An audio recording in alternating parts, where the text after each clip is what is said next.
गजपति जिला Raigarh block लिमरसिंह grammar चाषी दुख सूचना अनुसार 2025 मसीहा अक्टोबर 2 तारिख में पेकेट ग्राम में गोटे विराट बड़ भूस्खलन होता जहां गजपति जिला सहित सारा राज्य में चर्चार केन्द्रबिंदु साजिला। एही भूस्खलन में पेकेट ग्रामर गोटे परिवार बापा और पुओ नदी में माछ धरुथिबा समय चापी होई रही जाइथिबा प्रत्येक दर्शी कहवा अनुसार स्थानीय प्रशासन प्राय 7 दिन धरी खोजिथिला। खोजिबा पाई एही नदीर गतिपथ परिवर्तन करा जायथिला जहाफल एकर जमी दे नदी पानी जाई गोटे प्रकार गात हेबा सहित कादुओ और बाली जाई संपूर्ण भाव में चाष जमी नष्ट हो जाइथिबा अभियोग होईछि। ता सहित भूस्खलन कादुओ और पत्थर आसी जमी नष्ट होइथिबा बेले स्थानीय प्रशासन और सरकार घटना को अति गंभीरतार नहीं क्षयक्षतिर आकलन करी चाषी को क्षतिपूरण दियाजिबो बोली प्रतिश्रुति देइथिले किंतु अनेक अभियोग पर भी मिल पारिला नहीं बोली ग्रामवासी अभियोग करने सहित एही नदीर पुनरुद्धार करी पूर्वरु थिबा नदीर गतिपथरे रखिबाको अनुरोध करिसंती। मोर परिचय होची सुभान रायका हमर गाहा होची लिमरसिंह आउ जहा क्षति हला एला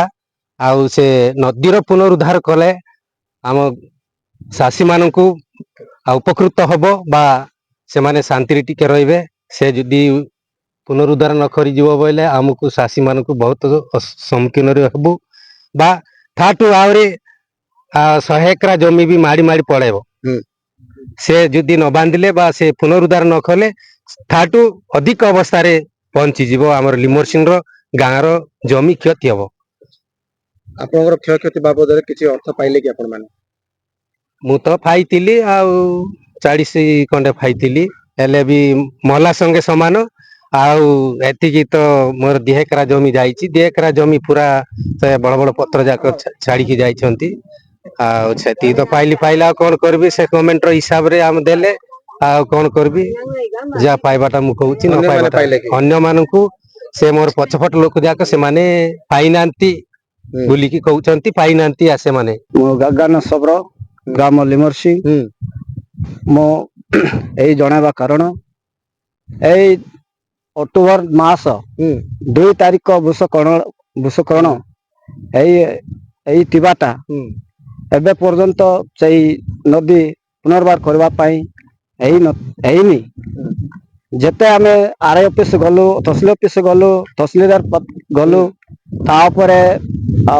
कलेक्टर ऑफिस गलु आरडी ऑफिस गलु सब किछि ऑफिस जाई कि मध्य तापरे बेंच मीटिंग रो देई देलु एले मध्य एबे पर्यंत कौन से सरकार हमको साहाय्य सहयोग देउ नांती। मो नाम होची जसपिना सबर मो लिमरसिंह वार्ड मेंबर मो कोन बाबूची हमर अक्टोबर 2 तारिख हमर भूस्खलन होथिला सेतिरु हमर केते बिल नष्ट हो जाईछि सेति पई हमर आम गाँव रो बिल 100 एकरा अछि सेति पई चाषी मानकर बहुत असुविधा रे पड़ी जिवे आउ पानी नथिले से माने किमती चाषी करबे सेति पई आउ तरे एई नदीटा पुनर्बार उद्धार करबा पई आमे चाहूछु। गजपति जिला प्रतिनिधि कलेश चंद्र षोडशी रिपोर्ट उत्कल मेल टीवी।